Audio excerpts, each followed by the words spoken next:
ये है छठा स्कंद और प्रश्न नंबर 416 पे श्री संक्षिप्त देवी भागवत। व्यास जी कहते हैं, अब व्यास जी कहते हैं, यहां बताते हैं, बद्री का आश्रम अत्यंत पवित्र स्थान है। यह बात सर्वत्र प्रसिद्ध है। इसी स्थान पर रहकर नर और नारायण नामक दो मुनियों ने कठोर तपस्या की है। वामनाश्रम और सत्योपाश्रम भी प्रसिद्ध हैं। जो मुनि जहाँ रहकर तपस्या कर चुके हैं वह स्थान उन्हीं के नाम से प्रसिद्ध हुआ। अब पता लगा ना तीर्थ किसे कहते हैं। राजन, इस प्रकार असंख्य पवित्र स्थान भूमंडल पर हैं। मुनियों ने इन सब को अत्यंत पावन बतलाया है। भूपते इन स्थानों में प्राय सर्वत्र भगवती जगदम्बा के मंदिर हैं। कुछ ऐसे तीर्थ भी हैं जिनका नियमतः दर्शन कर लेने से पापों का उच्छेद हो जाता है। ये भी नशे बोला था करा व्यास जी भी। आगे देखियो, खुद कह रहा है कि इनके दर्शन कर ले, इन नियमित दर्शन कर लेने से पापों का उच्छेद हो जाता है। उन तीर्थों का प्रसंग आगे चलकर वर्णन करूंगा। आगे देखो, और फिर क्या है 417 पृष्ठ पे क्या कह रहा है। राजन, यह निश्चित है कि तीर्थ देह संबंधी मैल को धोकर साफ कर देते हैं, किंतु मन के मैल धो देने के लिए उनमें शक्ति नहीं है। वाह भाई वाह। चित्त शुद्ध तीर्थ गंगा आदि तीर्थों से भी अधिक पवित्र माना जाता है। ये चित्त शुद्ध तीर्थ, ये सत्संग है परम संत का। यदि भाग्यवश चित्त शुद्धि तीर्थ सुलभ हो जाए तो मानसिक मल के धुल जाने में कोई संदेह नहीं। परंतु राजन, इस चित्त शुद्धि तीर्थ को प्राप्त करने के लिए ज्ञानी पुरुषों के सत्संग की विशेष आवश्यकता है। वेद शास्त्र व्रत तप यज्ञ और दान से चित्त शुद्धि तीर्थ का प्राप्त होना बहुत कठिन है। वशिष्ठ जी ब्रह्मा के पुत्र थे। उन्होंने वेद और विद्या का सम्यक प्रकार से अध्ययन किया था। गंगा के तट पर निवास करते थे, तथापि द्वेष के कारण विश्वामित्र के साथ उनका वैमनस्य हो गया, बैर हो गया, और दोनों ने परस्पर शाप दे दिया और उनमें भयंकर युद्ध होने लगा। राजन, व्यास जी कहते हैं, व्यास जी बता रहे हैं, राजन, इस प्रकार वशिष्ठ और विश्वामित्र का परस्पर युद्ध छिड़ गया था, जिससे उन दोनों को ही महान कष्ट भोगना पड़ा। नरेंद्र, दानव मानव एवं देव योनि से संबंध रखने वाले कौन ऐसा व्यक्ति जगत में है, रखने वाला देव योनि से संबंध रखने वाला ऐसा व्यक्ति कौन जगत में है जो अहंकार पर विजय प्राप्त करके निरंतर सुख से समय व्यतीत करता है। इससे सिद्ध हो रहा है कि श्रेष्ठ पुरुषों के लिए भी चित्त का शुद्ध होना बड़ा कठिन है। अतः सम्यक प्रकार से चित्त को शुद्ध कर लेना ही परम आवश्यक है। अन्यथा तीर्थ, सत्य, दान तथा धर्म के जितने साधन है वे सब के सब कोई विशेष प्रयोजन सिद्ध नहीं कर सकते। अब कितना क्लियर हो गया। अब आखिर में व्यास जी ये कहना चाहते हैं कि चित्त शुद्धि तीर्थ यानी परम संतों का सत्संग, परम संत का सत्संग ये मिलना चाहिए जो मन के मैल न धो दे। और ये मिलना बड़ा मुश्किल है, क्योंकि वशिष्ठ मुनि ने वेदों को पढ़ा और फिर विश्वामित्र ने भी वेद पढ़े, दोनों विद्वान, और दोनों का झगड़ा हो गया छोटी सी बात पर। किस बात पर हुआ कि वशिष्ठ मुनि जी विश्वामित्र को कहते थे कि आओ राजऋषि, क्योंकि उन्होंने राज्य त्याग कर साधना प्रारंभ की थी, उनमें अभी अहम था। अब इसी बात पर विश्वामित्र और वशिष्ठ का झगड़ा हो गया। विश्वामित्र ने वशिष्ठ मुनि जी के, पहले तो उनका आपस में लठबाजा, फिर विश्वामित्र ने वशिष्ठ के 100 बेटों की हत्या कर दी। वो अरे मैं ऋषि हो, 100 पुत्र मार दिए वशिष्ठ के। अब वशिष्ठ की पैरवी ना बसाव थी कि वो तगड़ा था, राजा से राजपद से आया था, इसलिए अपना शांत रहना उसने उचित समझा। तो कहने का भाव ये है कि अप्रसंग दूसरा चल रहा है, यहाँ वो कथा सेट नहीं होगी, इसलिए दास क्या कहेगा। तो कहने का भाव ये है कि ये दोनों विद्वान बतावे थे और आपस में इनका लठबाज गया, कितना जुल्म कर दिया, बहुत दिनों तक युद्ध हुआ इनका। अब यहाँ वशिष्ठ जी कहते हैं, व्यास जी कहते हैं कि ऐसे संत भी मिलने बहुत मुश्किल हैं जो कति मन का मैल धो दे। गीता जी अध्याय नंबर 7 के श्लोक नंबर 12 से लेकर 15 तक इन तीनों गुणों रजगुण ब्रह्मा, सतगुण विष्णु, तमगुण शिव जी की भक्ति करने वालों के विषय में बताया है कि ये भी व्यर्थ है। और फिर अपनी साधना गीता ज्ञानदाता ब्रह्म कहता है कि मेरे साधक 4 प्रकार के हैं, अर्थार्थी, आर्थ, जिज्ञासु और ज्ञानी। तो उनमें से 3 प्रकार के जिज्ञासु तक, यानी अर्थार्थी, आर्थ और जिज्ञासु, ये तीनों रिजेक्ट कर दिए कि ये सही भक्त नहीं है मेरा भक्त है ज्ञानी, ज्ञानी आत्मा। उसको ये पता लग गया कि एक परमात्मा की भक्ति करनी चाहिए, आन उपासना त्याग देनी चाहिए, और मनुष्य जीवन केवल परमात्मा प्राप्ति के लिए ही प्राप्त होता है। इस दृष्टिकोण से उस ज्ञानी आत्मा ने वेदों को पढ़ा, उसमें से निष्कर्ष निकाल लिया कि एक ही परमात्मा पूर्ण ब्रह्म है जिसकी पूजा करने से मोक्ष होगा। अब वहां वेद में और गीता में मंत्र ब्रह्म का है और महिमा पूर्ण ब्रह्म की है। परमेश्वर कबीर जी कहते हैं, वेद मेरा भेद है पर मैं ना वेदन के माही, और जौन वेद से मैं मिलूं ये वेद जानते नहीं। तो इन ऋषियों ने, ज्ञानी आत्मा ने, जिन्हें भगवान चाहिए था, ओम नाम का जाप सेलेक्ट कर दिया वेदों और गीता से, और साधना तप, घोर तप शुरू कर दिया। घोर तप की बीमारी इस काल ने ब्रह्मा का लाई थी। जब ये कमल के फूल पर बैठा था अकेला, आकाशवाणी कर दी, तप करो तप करो। तो ब्रह्मा जी ने ये आकाशवाणी पूर्ण परमात्मा की मान ली, या थी काल की, तो तपस्या शुरू कर ली। तो इन ऋषियों ने अपने इस ओम नाम के जाप में या तपस्या और ठोक ली, यानी ये व्यस बना लिया। हठ योग किसी भी शास्त्र में नहीं, हठ योग करने का किसी में भी नहीं। इन्होंने सभी ने हठ योग किया, ब्रह्मा ने किया, विष्णु ने किया, शिव ने किया, और सब ऋषियों ने किया। तो वो भी पार नहीं हुए। उन्होंने, उनमें भी जो है ना ये ईर्षा, राग, द्वेष, महिमा भरी रही। एक चुणक नाम के ऋषि थे, उन्होंने इसी तरह वेदों के अनुसार साधना की, हठ काफी समय तक तप किया, ओम नाम का जाप किया, एटम बम बन गया। मानदाता चक्रवर्ती राजा की 72 करोड़ सेना थी, उसको अपनी सिद्धि शक्ति थे, अपनी कमाई दो हठ योग करके जो उसने तोप बना ली थी, और साधना की सिद्धियां जो कमाई थी, इकट्ठी की थी, उसका दुरुपयोग करके मानधाता चक्रवर्ती, यानी पूरी पृथ्वी का राजा था वो, उसकी सेना को मार डाला। अपने उस सारे जीवन की कमाई का युद्ध दुरुपयोग कर लिया।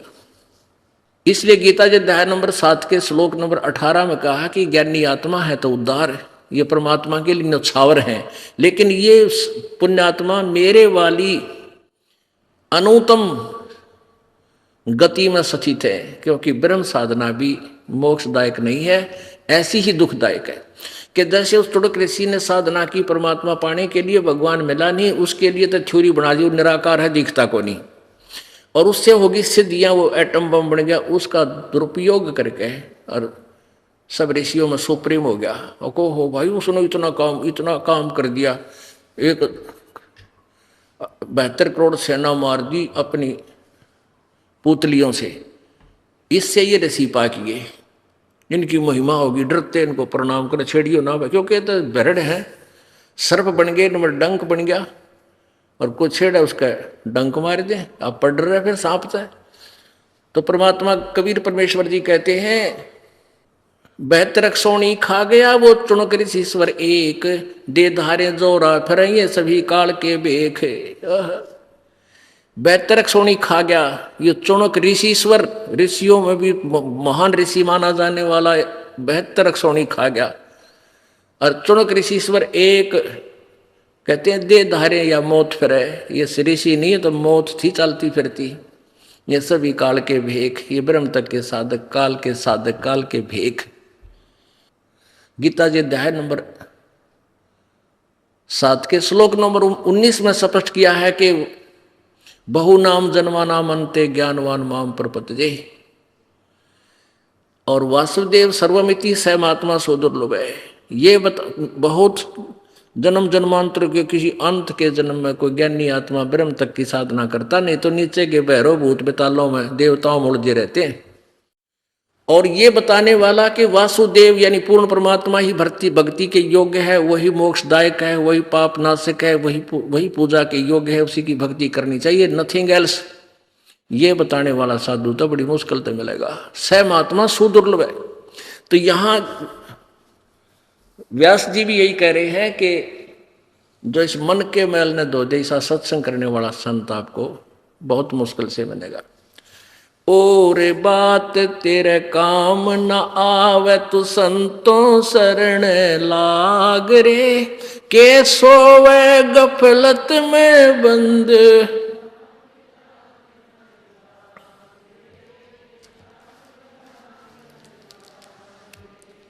और बात तेरे काम न आवे तू संतों शरण लाग रे, के सोवे गफलत में बंदे।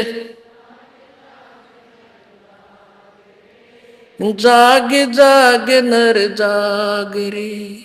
भाई इस तन सराय में जीव मुसाफिर, करता रहे दिमाग रे। तन सराय में जीव मुसाफिर, करता रहे दिमाग रे। रात बसेरा कर ले डेरा, चले सवेरा त्याग रे। चले सवेरा त्याग रे। और बात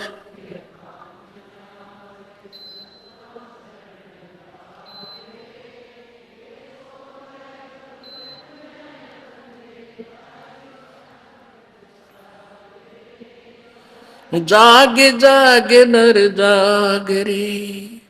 उमदा चोला बण्या अनमोला, लगे दाग पे दाग रे। उमदा चोला बण्या अनमोला, लगे दाग पे दाग रे। दो दिन की गुजरान जगत में, क्यों जले बिरानी आग रे। और बात तेरे काम न आवे तू संतों शरण लाग रे। के सोवे गफलत में बंदे, जाग जाग नर जाग रे। भाई कुब्द कांचड़ी चढ़री चत पे तू, होया मनुष्य से नाग रे। कुब्द कांचड़ी चढ़री चत पे, तू होया मनुष्य से नाग रे। सूझे नहीं सजन सुख सागर, ये बिना प्रेम बैराग रे। बिना प्रेम बैराग रे। और बात तेरे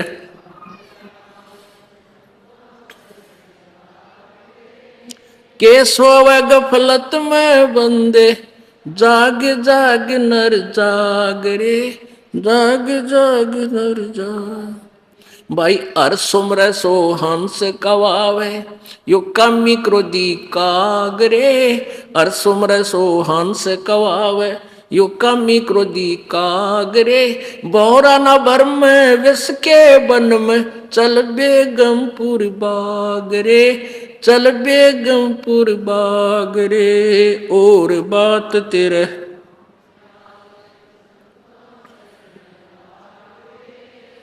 क्या सोवे गफलत में बंदे,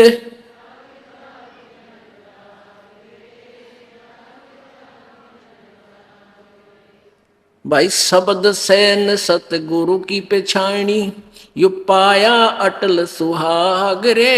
शब्द सैन सतगुरु की पेछाणी, पाया अटल सुहाग रे। नितानंद महबूब गुमानी, प्रगट पूर्ण बाग रे। प्रगट पूर्ण बाग रे। और बात तेरे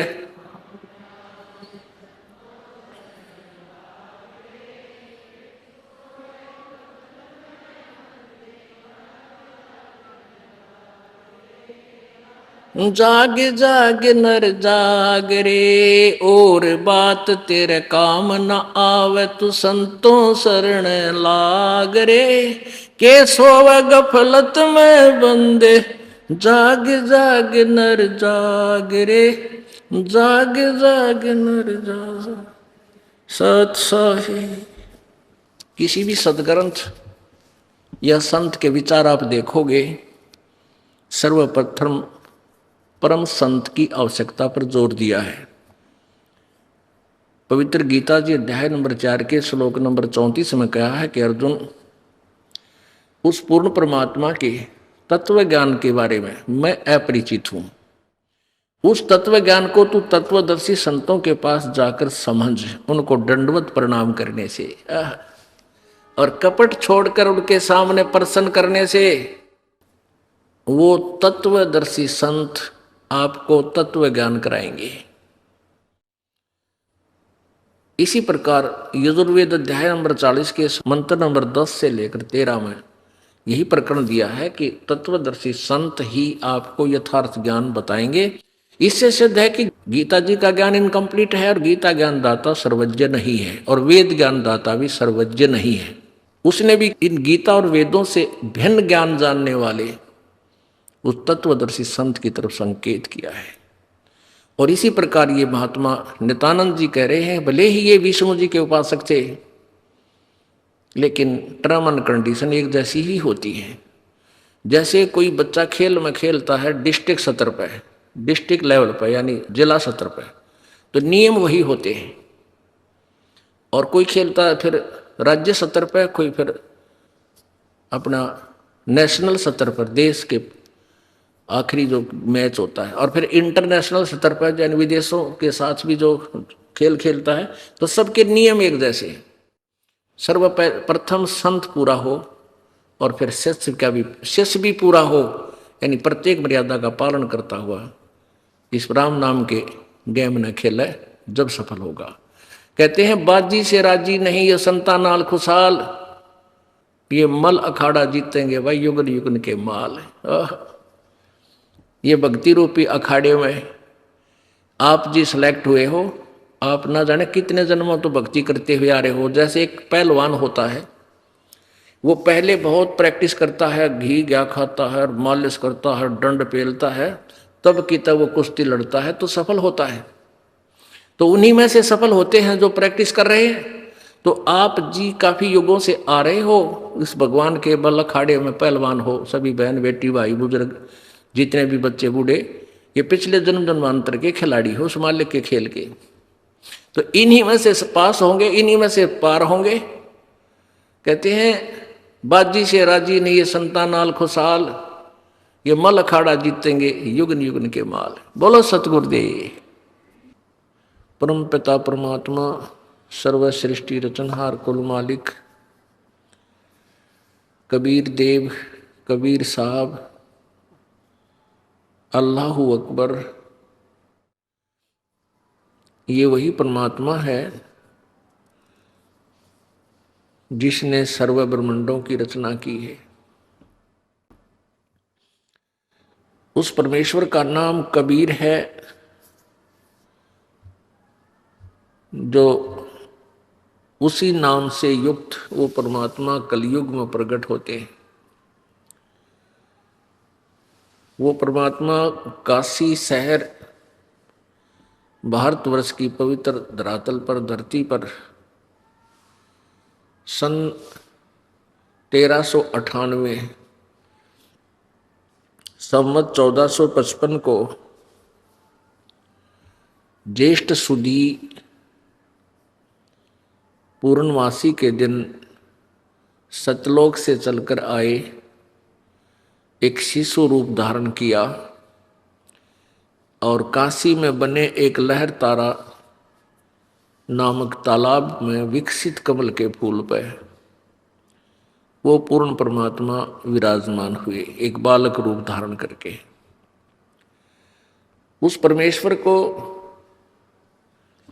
एक नीरू नीमा नाम के दुल्हा पति पत्नी उस कमल के फूल से उठा ले गए, वो निसंतान थे।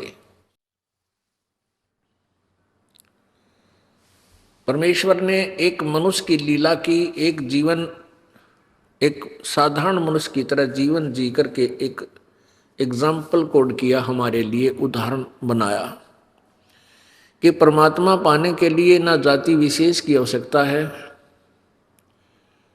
और न ही घने सेठ की आवश्यकता है, न ही जंगल में जाके, वन में जाकर के, या गुफाओं में घुस के, या नंगा रह के, या दाढ़ी मूछ मुंडा के कोई साधना करने की आवश्यकता है। परमात्मा कैसे प्राप्त होता है, वो पूरा जो है परमात्मा ने पूर्ण रूप से सब क्रियाएं हमें प्रैक्टिकल करके दिखाया। परमात्मा ने हमें बताया कि परमेश्वर पाने के लिए, अपने आप को प्राप्त कराने के लिए, अपना आत्मा को प्राप्त कराना और परमात्मा के दर्शन, परमात्मा से लाभ लेना और दर्शन में बहुत अंतर होता है। अब परमेश्वर के बारे में क्या धारणाएं फैला रखी थी कि परमेश्वर परमात्मा निराकार है, और फिर साथ में ये भी कहा जाता था कि समाधि लगाओ, ध्यान लगाओ और इस शरीर में भगवान दिखाई देगा। तो क्या देखते थे, कहते प्रकाश दिखाई देता है, यही प्रभु है। परमात्मा निराकार है, केवल उसका प्रकाश दिखाई देता है। तो परमेश्वर ने आकर, कबीर जी ने स्वयं इस धारणा का, इस भ्रमणा का निवारण किया कि भले आदमियों, तुम परमात्मा का प्रकाश देखने का दावा करते हो और परमेश्वर को निराकार बताते हो, कुछ तो अकल से काम लो। अब सूर्य को निराकार बताते हैं और कहते हैं हमने सूर्य का प्रकाश देखा। सूर्य बिना प्रकाश देखा किसका? प्रभु के बिना प्रकाश तुम देख किसका रहे हो? परमेश्वर ने आकर के यही बताया कि उस परमेश्वर के पाने के लिए ना तो घनी ऊंची जाति, यानी जाति कोई भी हो, जैसे यहाँ 4 वर्ण बना रखे हैं, ब्राह्मण, वैश्य, क्षत्रिय और शूद्र। ये तो हमारी अपनी बनाई हुई सीमाएं हैं। परमात्मा के दरबार में ये कोई सीमा नहीं है। परमात्मा ने आत्मा देखनी है, उसके अंदर कितना लगन है, कितनी श्रद्धा है, ये देखना है। और उसकी भक्ति, वे ऑफ वर्शिप, पूजा की विधि जो है वो शास्त्र अनुकूल देखना है। वो किसी भी जाति का हो, गरीब हो या साहूकार, निर्धन हो या सेठ हो, रंक हो या राजा हो, परमात्मा आत्मा का सौदागर है और जाति और धन उसने नहीं देखना होता। इसलिए परमेश्वर ने एक रोल किया, एक गरीब बिल्कुल निर्धन दुल्हे का, और अंतिम वर्ण में, चौथे वर्ण में आगे शूद्र वर्ण में, उसमें जाति पाति का बहुत बोलबाला था, छुआछूत गणी थी। और केवल एक ब्राह्मण वर्ग ने परमात्मा की भक्ति कर, परमात्मा के पाने का ठेका ले रखा था, और वर्ग को परमात्मा की महिमा ना सुनाने का, ना उसको जानने का, और न ही उसकी साधना करने का कोई अधिकार उन्हें नहीं दे रखा था। वही अपना जो थोड़ी बहुत साधना करते थे उसको लोगों में बांट दिया करते थे, और उससे उनके पीछे जनता लगी रहती थी। हमारे गुरुजी बड़े सिद्धि युक्त हैं, हमारे कार्य सिद्ध कर दिए, फलाना कर दिया। बाकी कार्य कुरिय उनसे कोई सिद्ध नहीं होता था, अपने ही पूर्व संस्कार प्रणाली के फल रहे होते थे। इसलिए परमेश्वर आए और उन्होंने बताया, क्योंकि ब्राह्मण लोग बहुत अपने आप को सुपीरियर माना करते थे, तो परमात्मा कहते थे भाई ऊंचे कुल में भक्ति ना हो, नीचा ही कुल दीजिए। ऊंचे कुल में ब्राह्मण थे, वह सारा दिन अटपट में लगे रहा करते, कैसे लोगों को मूर्ख बनाया जावे, कौन सी विधि अपनावा, इस चक्कर में, पेट भरने के चक्कर में ही वह सारा जीवन व्यर्थ कर देते थे। फिर क्या बताते हैं तपिया ने तो जब तप की न्या, वो तो लो दिया नालपति जय। ऊंचे कुल में दुर्योधन रावण, रावण ब्राह्मण कुल में था, दुर्योधन क्षत्रिय कुल में था। ऊंचे कुल में दुर्योधन रावण और नीचे नीचे कुल में गणिका, और गणिका बिलनी पार उतरगी गर्भ करो मदन का। अब पुण्यात्माओं, परमात्मा की महिमा से जब हम परिचित हो जाएंगे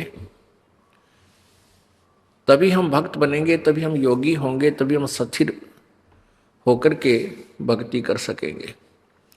और स्थिर होंगे तभी हम पार होंगे। डगमग होने वाले को कितना ठिकाना नहीं।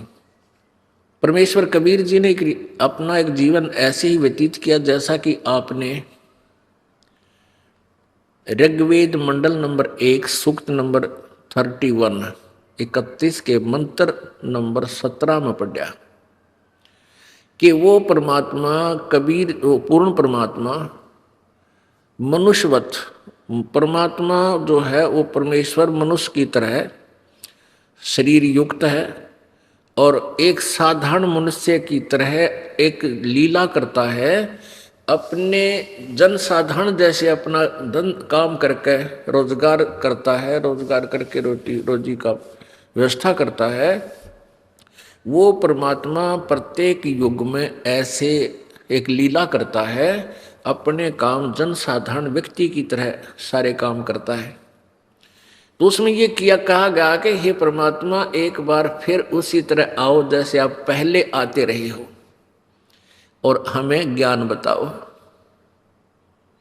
परमेश्वर ने कहा था वेद हमारा भेद है, मैं ना वेदन के माही, और जौन वेद से मैं मिलूं ये वेद जानते नहीं। परमात्मा कबीर जी कहा करते थे कि ये वेद मेरा ही भेद है,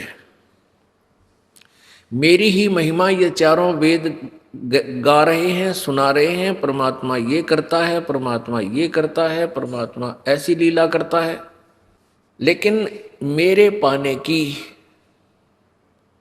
विधि वेदों में वर्णित नहीं है। अब यहां दो प्रश्न उठते हैं कि एक तो परमात्मा सामने बोल रहे हैं, कह रहे हैं, प्रत्यक्ष खड़े हैं, फिर कहते हैं मुझे पाने का तरीका वेदों में नहीं है। अब इससे क्या सिद्ध होता है कि परमात्मा के दर्शन कर लेने से मोक्ष नहीं, परमात्मा के द्वारा दिए गए उस भक्ति की कमाई करने से मोक्ष होगा।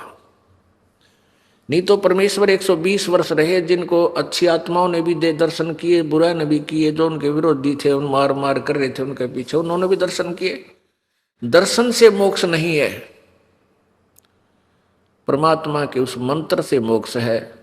मोक्ष का मीन है कि जैसे हम परमात्मा ने हमें विधि बताई है वह कमाई कराएंगे, उस राम नाम के धन को जोड़ेंगे, उस भक्ति की शक्ति योग के बलते भक्ति के बल से उस राम नाम की कमाई की शक्ति से हम सतलोक जाएंगे, वहां जाकर के हम परमानेंट सुखी हो जाएंगे। उसको प्रभु प्राप्ति कहा जाता है। परमात्मा यहाँ आए, सभी को प्राप्त थे, दर्शन भी होते थे, लेकिन मोक्ष कोई नहीं, मुक्त कोई नहीं हुआ, क्योंकि हमने परमेश्वर के उस ज्ञान पर विश्वास नहीं किया, न उनके द्वारा दिए गई भक्ति की साधना की। तो परमात्मा के नाम से मोक्ष होगा, केवल दर्शन मात्रता नहीं। पुण्यात्माओं, हम वेदों को एक फाइनल और एथेंटिक रिकॉर्ड मानते हैं। एथेंटिक यानी बहुत ही सत्य शास्त्र मानते हैं, और जो वेदों में लिखा है वो फाइनल है। तो इसका मतलब है कि वेद क्या संकेत कर रहे हैं, वो कौन है प्रभु। तो अब वेद हमें परमात्मा पहचानने में सहयोग देंगे। हम प्रभु को पहचान नहीं सके क्योंकि डुप्लीकेट भगवान गढ़े हैं। हमने ओरिजिनल प्रभु चाहिए। इस ओरिजिनल प्रभु को पहचान करने के लिए हमने वेदों का सहयोग लेना पड़ेगा, क्योंकि हम वेदों को सत्य मानते हैं। वेदों और पुराणों को ही पवित्र हिंदू धर्म श्रोधार्य शास्त्र मानता है, और उन्हीं से हमने जो पता लगेगा कि कौन है प्रभु, तो फिर फाइनल है, नो डाउट, शंका को कोई गुंजाइश नहीं रहेगी। ये कल भी आपको दिखा था कि परमात्मा कैसी लीला करता है, और आज फिर दिखाएंगे, क्योंकि प्रत्येक सत्संग में बहुत से श्रोता बदल जाते हैं। इसमें नए बच्चे भी होते हैं और पुराने भी होते हैं। परमात्मा की महिमा का नया पुराना नहीं होता।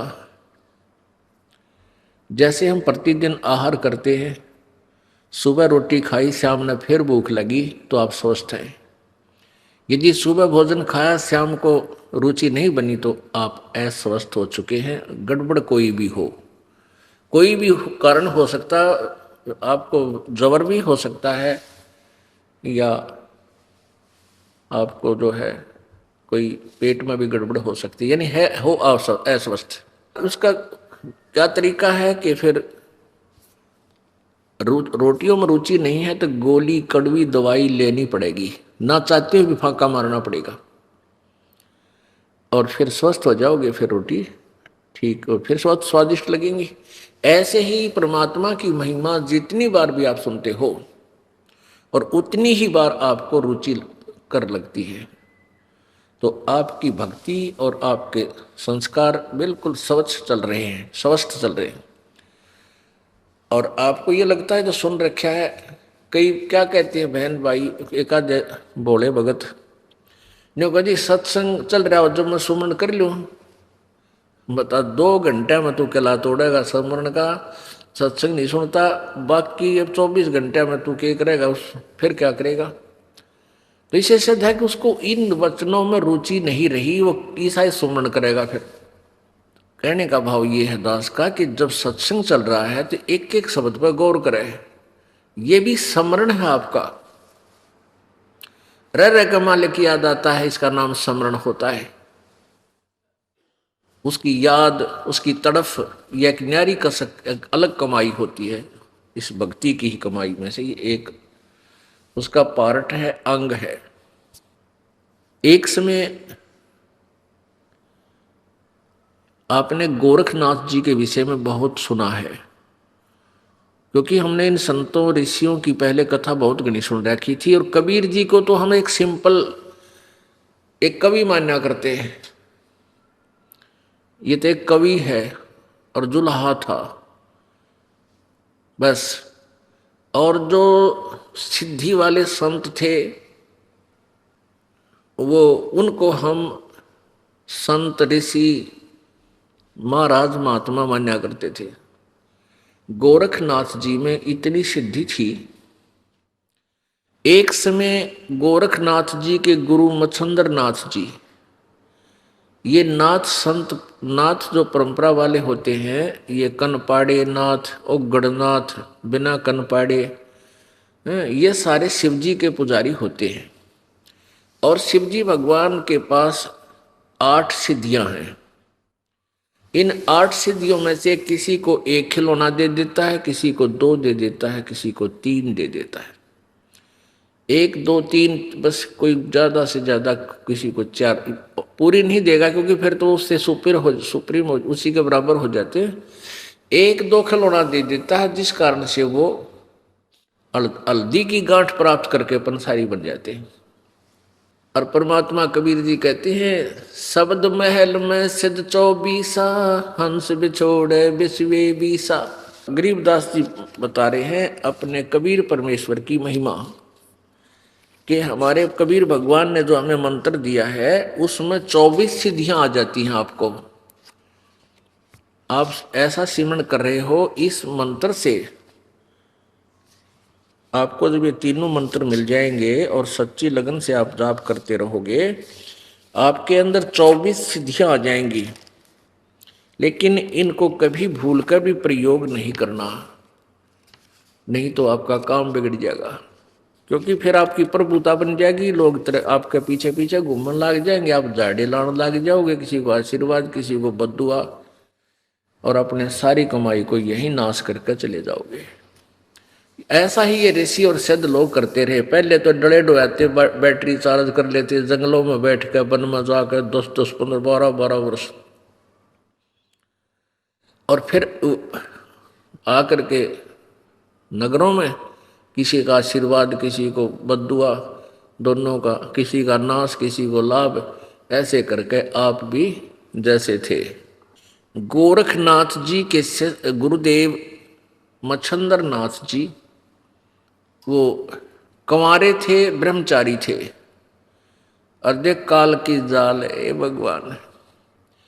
जब वो हो लिया 60-70 साल का, तो उसके मन में आया कि मैंने गृहस्थ आश्रम का आनंद तो लिया ही नहीं, ये जीवन मनुष्य का था मेरा बर्बाद हो गया। ये सोचकर सिंगल द्वीप के अंदर एक राजा था, उसका शरीर शांत हो गया और मच्छंदर नाथ जी ने एक गुफा के अंदर अपना शरीर छोड़ दिया और वहां से वो प्राणी निकल के राजा के शरीर में प्रवेश कर गया। मच्छंदर नाथ जी उस राजा के ताजा मृत शरीर में प्रवेश कर गया। राजा कुछ देर के बाद जीवित हो गया। हाहाकार मच गई थी, रानी भी रो रही थी, मंत्री भी रो रहे थे। तो जब वो जीवित हुआ तो राजा वाले लक्षण नहीं थे उसमें, उसको किसी राजकाज का प्राप्त ज्ञान नहीं था। अब कुछ वहां राजाओं के पास ऐसे विद्वान पुरुष रहते थे, ये ब्राह्मण लोग। उस ब्राह्मण ने जब देखा, बताया उन व्यक्ति संत ने, ऋषि ने, कि इसमें कोई योगी आत्मा प्रवेश कर गई है, राजा नहीं है। रानी को बता दिया। अब रानी ने तो वो शरीर चाहिए था, उसने कह दिया कि कोई भी हो तुम, कोई दिक्कत नहीं है, ये जीवित रहना चाहिए। फिर उस ऋषि ने बताया कि इस योगी ने, जो राजा के शरीर में प्रवेश है, इसने कहीं आस पास अपना शरीर छोड़ रखा है और ये कुछ दिन के बाद इस शरीर से निकलकर उस शरीर में वापस जा सकता है। रानी ने आदेश दे दिया आसपास अपने सैनिकों को कि किसी भी गुफा या कहीं पर भी कोई शरीर मिल जाए उसको फूंक दो, जला दो। ऐसे खोजते खोजते उस गुफा में सैनिक पहुंच गए जहां पर इस मच्छंदर नाथ का शरीर था। सैनिकों ने उसको सवा कर दिया, जला दिया। अब कुछ दिन के बाद उस मच्छंदर नाथ से रानी को 2 पुत्र प्राप्त हुए। एक दिन किसी दूसरे नाथ के शिष्य ने गोरखनाथ को व्यंग कस दिया कि यदि तू ऐसा चेला है सिद्धि वाला, तो तेरे गुरुजी ने निकालना ना, वो राजा के शरीर में कैद हो गया और वो धक्के खान लाग रहा है। उसने अपना योग नाश कर लिया, भक्ति को बक्का बैठा बैठा लिया। तुम काहे के शिष्य, किसा तेरा गुरु है। तो गोरखनाथ जी को पता चला कि वहां पहुंचे हुए हैं तेरे गुरुजी, जो राजा के शरीर में प्रवेश कर चुके हैं। तो राजा के लड़के का जन्मदिन था, मतलब उस जो मच्छंदर नाथ से उत्पन्न लड़के का जन्मदिन था। और दूसरे शहर से, दूसरे नगर से एक गाने बजाने की पार्टी आ रही थी। उस दिन साज खूब अच्छा नाचना गाना कर रखा था और वो सुप्रसिद्ध पार्टी थी गाने बजाने वाली। उसको विशेष रूप से राजा ने बुलवाया था। रानी ने क्या कर रखा था कि शहर में कोई भी योगी नहीं आ जा। वो जो ऋषि, उसके राजा का जो गुरु था, रानी को बताया उसने कि ये मच्छंदर नाथ योगी है और इसका शिष्य गोरखनाथ बहुत बड़ा सिद्धि युक्त है, वो कभी भी इसको निकाल कर ले जा सकता है। तो रानी ने चारों तरफ सीमा पर, पूरी अपने शहर की सीमा पर चारों तरफ बाउंड्री करवा दी। सिंगल 2 गेट छोड़ रखे थे, उन सब गेटों के ऊपर विशेष पहरेदार लगा दिए थे। कोई भी संत साधु इसमें प्रवेश नहीं कर जा, नगरी में नहीं आवे। तो गोरखनाथ जी ने कई बार चेष्टा की तो वो नहीं प्रवेश कर सका। उस पार्टी में, मंडली के अंदर, वो मंडली आ रही थी उस नगर में। गोरखनाथ जी ने पूछा भी कहाँ जा रहे हो। उन्होंने बताया कि राजा का ऐसे ऐसे लड़के का जन्मदिन है और हम आमंत्रित हैं, हम वहाँ ढोलक ढालक बजाने जावे, गाने गुने गावांगे। अब गोरखनाथ ने सोचा भाई अब ये तरीका बनेगा वहां प्रवेश करने का। अब गोरखनाथ जी ने अपनी सिद्धि से उनके एक ढोलकिए का, एक ढोलक बजाने वाला होता है, वो तबले से, वो तबले बजाया करे कट कट कट कट, उसके दस्त लगा दिए अपनी सिद्धि थे। और उसके इतने दस्त लग गए कि 5-5 मिनट में वो फ्रेश होने जान लग गया। अब वो बिल्कुल शहर के पास आए हुए थे मंडली।